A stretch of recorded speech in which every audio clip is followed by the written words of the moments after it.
comments will appear here. Do I have to turn the camera around? I think so. How do I do that?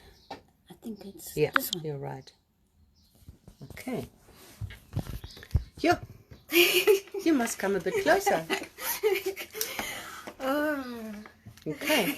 So, comments will appear here. I don't know whether we can actually see this on the page because this is the very first time I'm doing something like this. So let's just see whether people can see this. I don't know. There should be a way for you to see, because when you're doing the live stream, you can actually see who's there and who's commenting and what everybody's saying. Yeah. And well, we have a lot of learning to do. Yes. I know Claudia definitely wanted to join. Yeah, she actually said that. Can one maybe here say somebody can join? Where Comments will appear here. does it pick up who's on this? Or does it write a comment? Maybe you can see who's actually in the group. Doesn't that say 3 is watching? 4 is watching? Very unprofessional. Can somebody who is watching write a comment, please? It would really be nicer to have a conversation. 5 people. Is it 5 seconds or is it 7 people? Okay. But now how does this thing work? Okay, I think next time we must try Zoom. Yeah. If somebody could just make a comment, what does this mean here? Maybe light? That's for the lights, that's for the light. Okay, so let's just put this here where it can both see us. Okay. So I don't know whether it's going to be an hour. Come a bit closer because people can't see. Yeah, okay. So, wow, day 1. So I read a few comments, and it seems like most people that I had feedback from found this morning really peaceful. How was it for you? I think it's actually been a really peaceful morning. The roads have been quiet. Everything's been very peaceful. I think everybody's just getting into the process of how they're going to deal with things, because this is the first time where everybody's actually at home and they can't go out. So now it's about, what am I going to do with myself? And what is the next step from here for the next 21 days? Yeah. So I was writing in this little post that I did earlier on that I have been working from home forever. and it's so easy to get distracted, especially with social media. You can get lost in the internet, and in principle there's nothing wrong with that. But I just find if I do that for too long or too often, then I feel bad. I feel unfulfilled. I feel like I've done nothing worthy. And then you do more of that, you just distract yourself from the pain that you create for yourself. That's at least for me. So I think living by yourself, locked down, totally in isolation, or we are lucky, we are 3 of us, it requires a lot of discipline. And I know that you have lately had a couple of months where you had to apply strict discipline, not to slip down the emotional roller coaster and feel bad about yourself, bad about the world. And I think there's one thing that you taught me, is that when you need to be disciplined, you have to make sure that there's guidelines to each part of your life. And that regards to studying, that regards to how I'm going to look after my body, what my mind's thinking. And if you don't have a list and you don't have a mindset of what I'm going to be doing, you're going to be lost. And I think this is where we need to help everybody, give them some direction into where they can go and what they can do. And I think we're not going to feel it right now, but I think in the next few days, when everybody's actually sits into it and now they're lost because it's been a couple days, I think that's where everybody is going to want some direction. And we've got 21 days to make a difference. And we can either be lazy or we can actually make a difference. And I think that's where everybody needs to kind of come together now as well. Come a bit closer. You need to, we should wear masks, actually. My latest philosophy in my life is that I try very hard to choose activities that give me joy. Okay. And some give me more joy than others, obviously. Very much so. And with some, I really struggle to find any joy. But you know what? Even if you have to do the dishes or clean something or whatever, well, if you put your awareness into it, you can find some little bit of joy in even in those tasks, I feel. So this to-do list is a guideline, and it isn't cast in stone. One can share and whatever. And what I recommend is that one hops on this to-do list from joy to joy. So in other words, oh, I've been lazy and I deserve to be lazy because I work very hard, but now at the end of the day I need to have a sense of worth, really. If I'd been lazy all day, unless I granted myself that, which is fine, which is nothing wrong. I think for many people who work every day, it is really cool that they have kind of a holiday where they can be lazy. And if that's your decision, then make it an aware decision and enjoy being lazy. Yes. But when you feel something creeping in, an uneasiness creeping in, because laziness can be unfulfilling. Very much. When if it's not done with awareness, then I suggest one actually hops on this list and say, so I prepared this. It's an ongoing preparation as well. I mean, I've started, I did my list today. And I've only started. And I did all my categories, and then I realized, me is not on the list. So I inserted a column right in the beginning, and that is headed me. What am I going to do for me? So for example, I ordered some essential oils, and I received them, and it's kind of an immune boosting, uplifting mix. And well, this is something of the many things, but this is one thing I will do for me, is to actually, I got the carrier oil and now mix this, and that would fit under the category me, and I'm looking forward to that. So basically also spoiling yourself in some sense. Totally. And I think that's what a lot of people don't do anymore, is because we're so distracted with everything else that's happening in our life that we forget to just give our body some love and just appreciate ourselves as well. And I think this is also an important time for people that are not happy in their jobs. I think this gives them time to think about what they want and gives them time to actually focus on something else more than their job right now. And that's an important, because we normally don't have the time to do that. We might have it, but we might not take it. Because reflecting on your status quo, on your current life situation, might be a bit hard, because when I look out there in the world, many people feel squeezed. And there are so many areas in life that add to the squeezing, load shedding, water restrictions, now corona, money is tight.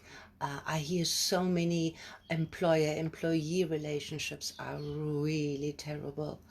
One has to be grateful to have work, most probably, but does one have to endure these relationships?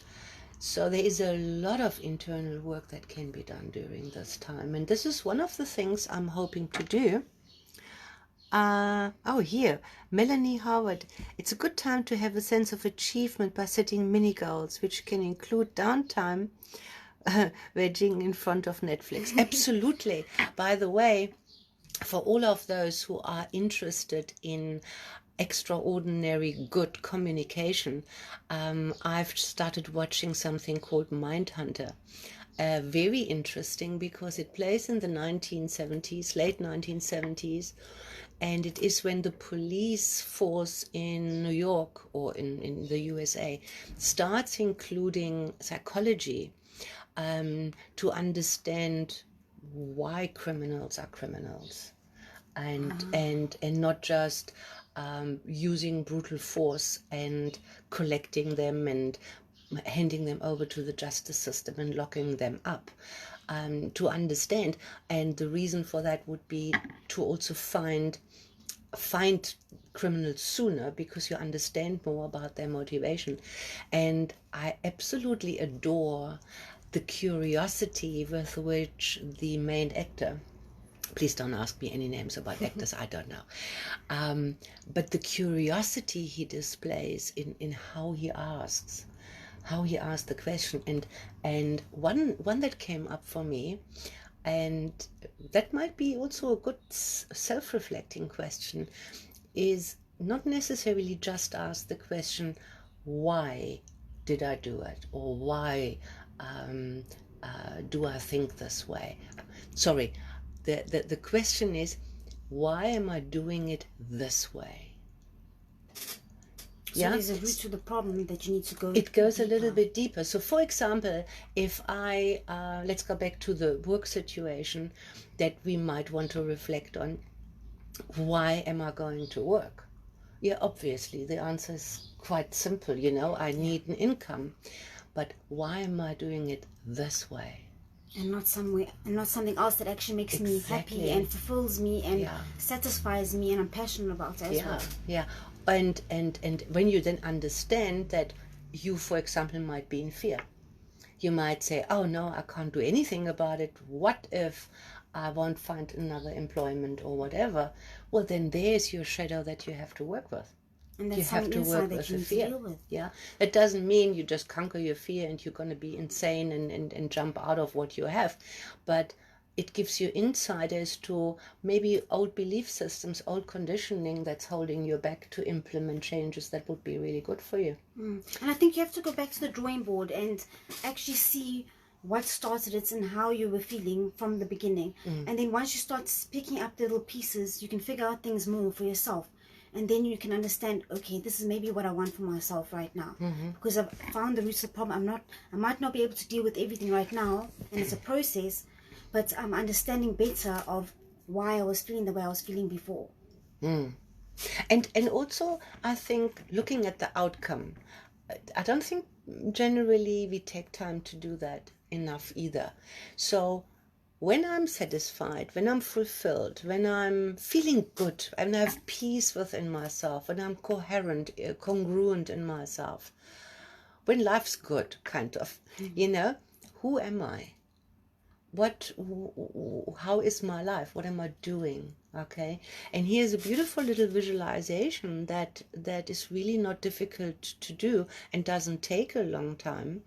Just find a quiet space and visualize that is peaceful, that has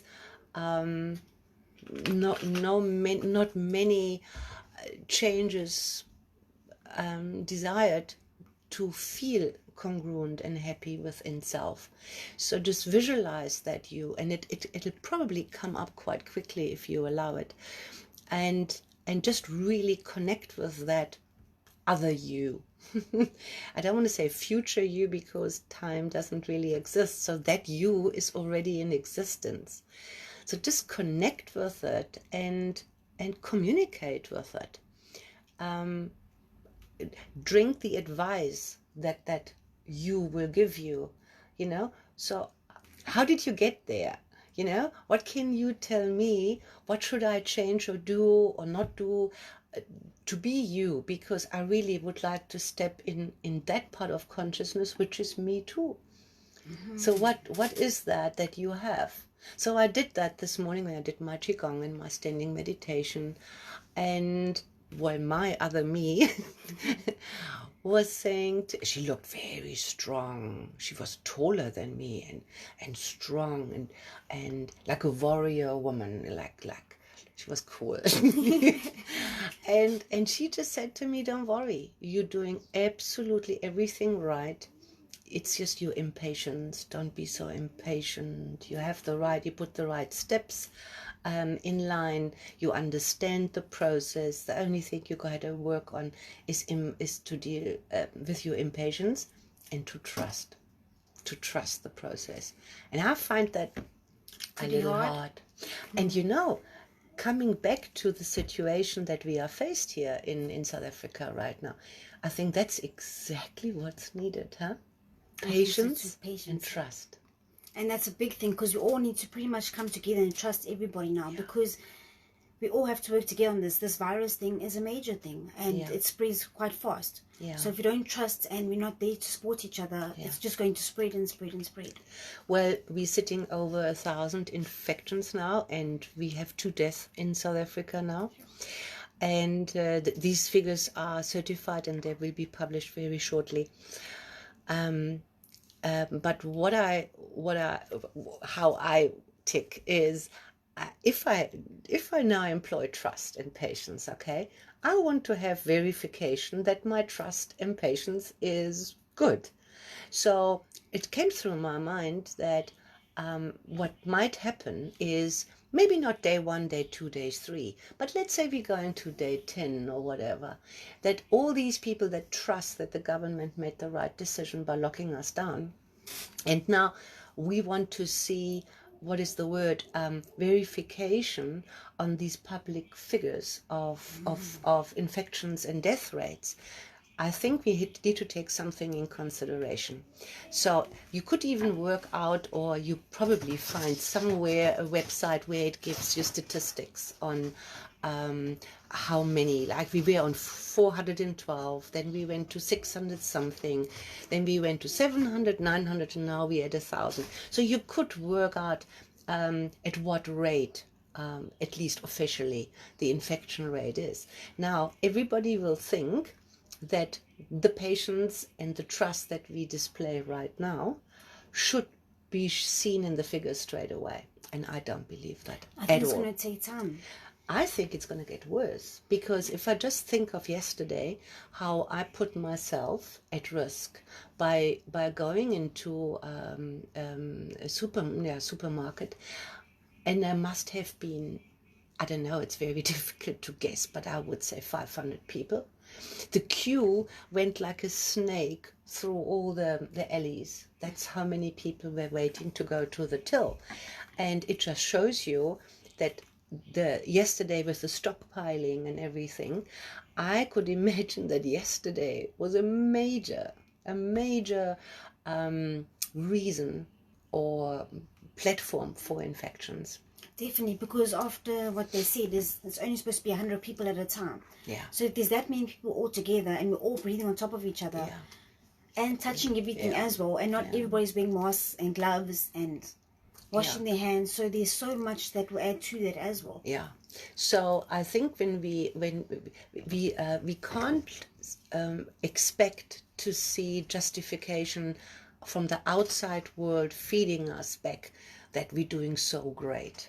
Yeah, it will require more patience and trust that we're doing the right thing. A lot more, because it might get a lot worse before it gets a lot better. I have a feeling that might be. And also, there's different kinds of information of how long the incubation period is. So if yesterday, or the couple of days leading up to today, where how can you say, there was more chance to be infected. Yeah. That should be fed back to us first, if I'm right. Maybe, hopefully I'm wrong. Now. Yeah.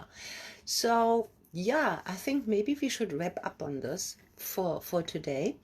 If we summarize this, if you've never spent time like this, where you can distract yourself, but you haven't really been needing to use self-discipline in your own environment, because if you work every day and you come home on a weekend, of course you're allowed to be lazy, because that's kind of what weekends may be for. Yes. But I think with this 21-day period, self-discipline, self-mastery is a really important step. So to prepare yourself, you might not feel it now, but if you prepare yourself by, for example, making this category list and things to do, that means when you feel yourself, when your morale kind of dips down, then you've got a list to look at, and you can say, oh, okay, what on my list would give me joy now? And you have this time to actually do that. Yeah. You can focus on that, which is amazing. Yeah. Do I want to call a friend? Do I want to do some gardening? Do I want to do watching something on Netflix? Whatever it is. And then do it with joy. And we don't often get to feel that. Yeah. So now this is the right time to actually be doing that and Yes. tap into that feeling. Yeah. And when you do self-reflection, look at what's holding you back. Look at just look at the inner world instead of the outer world. Look what emotions come up in you, and don't judge them. Just let them be there, and maybe learn from them. Maybe you want to do that little visualization that I gave you, connecting with the other you that you find so desirable. And the last thing that we discussed today was that patience and trust is a big thing, and might even be a big thing for everybody. So I'm gonna have a bit of a learning curve now. I'm gonna see, I've got a Zoom account, and I think maybe what I'm gonna do for tomorrow, I'm gonna put that Zoom link onto the Freedom Center Facebook page, because what I actually really would like is to have a bit of a discussion, like That would be Chantal did nice, now. Yeah, yes. it would be nice. Okay, all right. So thank you for now. It was maybe not very professional, but it was heartfelt. And we see you tomorrow at 11. Bye bye.